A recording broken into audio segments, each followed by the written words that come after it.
নির্বাচনের একটি নির্দিষ্ট সময় ঘোষণার পর অনেকেই স্বস্তির নিঃশ্বাস ফেলেছিলেন, কারণ ৫ আগস্ট গণ অভ্যুত্থানের বর্ষপূর্তিতে নির্বাচনের মাস ঘোষণার সপ্তাহ তিনেক না যেতেই সেই স্বস্তি অনেকটাই হারিয়ে গেছে।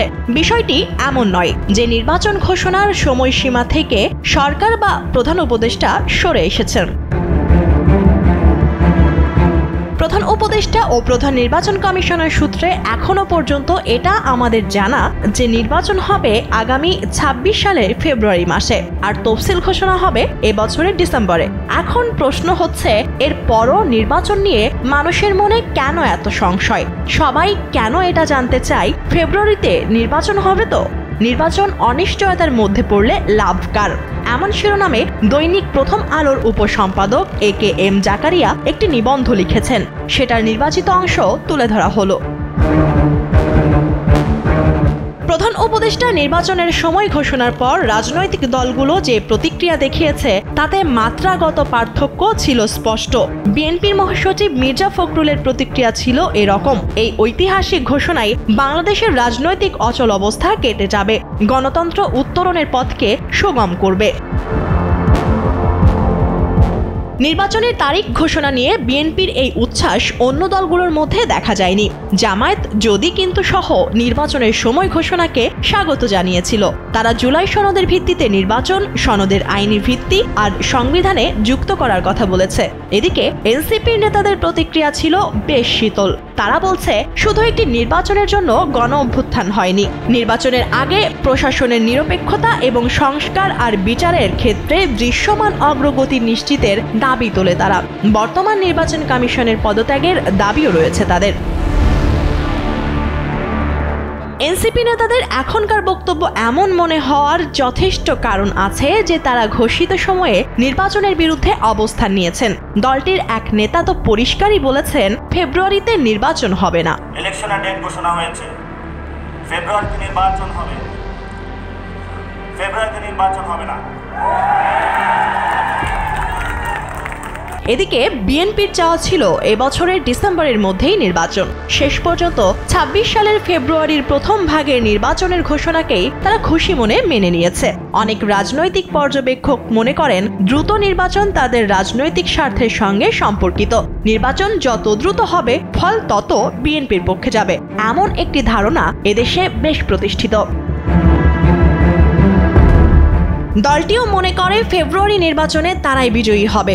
জুলাই সনদ বা সংস্কার সহ বিভিন্ন উদ্যোগে তাদের অবস্থানই প্রমাণ করে তারা নিজেদের ভবিষ্যতের ক্ষমতাসীন দল হিসেবে বিবেচনা করছে। এখন প্রশ্ন হচ্ছে, ফেব্রুয়ারিতে নির্বাচন হলে বিএনপি ক্ষমতায় যাবে, এমন বিবেচনা থেকেই কি কোনো পক্ষ নির্বাচনকে অনিশ্চিত করে তুলতে চাইছে? যদি ফেব্রুয়ারিতে নির্বাচন হয়, আমার যে ভাইয়েরা শহীদ হয়েছিল, রক্ত দিয়েছিল সংস্কারের জন্য, একটি নতুন সংবিধানের জন্য, তাহলে কবরে গিয়ে তার লাশটা ফেরত দিতে হবে এই সরকারকে। গণ অভ্যুত্থান বা বড় যে কোনো পরিবর্তন নানা শক্তিকে রাজনীতিতে সক্রিয় আর তৎপর হওয়ার সুযোগ করে দেয়। নৈরাজ্যবাদ বা হঠকারিতা, এগুলো রাজনীতিরই ধারা আর পথ। ৫ আগস্টের পর বাংলাদেশের রাজনীতিতে এই ধরনের শক্তি নানাভাবে সক্রিয় হওয়ার চেষ্টা করে যাচ্ছে। ব্যক্তি বা ক্ষুদ্র গোষ্ঠী হিসেবে তারা বিভিন্ন রাজনৈতিক দল, এমনকি অন্তর্বর্তী সরকারকেও নানাভাবে প্রভাবিত ও বিভ্রান্ত করার চেষ্টা চালাচ্ছে। আবার গণ অভ্যুত্থানে পতিত রাজনৈতিক শক্তিও নানা কায়দায় নিজেদের অবস্থান জোরদারের চেষ্টা করছে। সংবাদ মাধ্যমের খবর অনুযায়ী পালিয়ে ভারতে আশ্রয় নেওয়া আওয়ামী লীগ নেতারা সেখানে বসেই দলের কৌশল সাজাতে ব্যস্ত সময় পার করছেন। রাজনীতির জল যত ঘোলা হবে, এসব শক্তির মাছ শিকার করতে তত সুবিধা হবে। অধ্যাপক ইউনূসের নেতৃত্বে অন্তর্বর্তী সরকার এরই মধ্যে ১ বছর পার করেছে।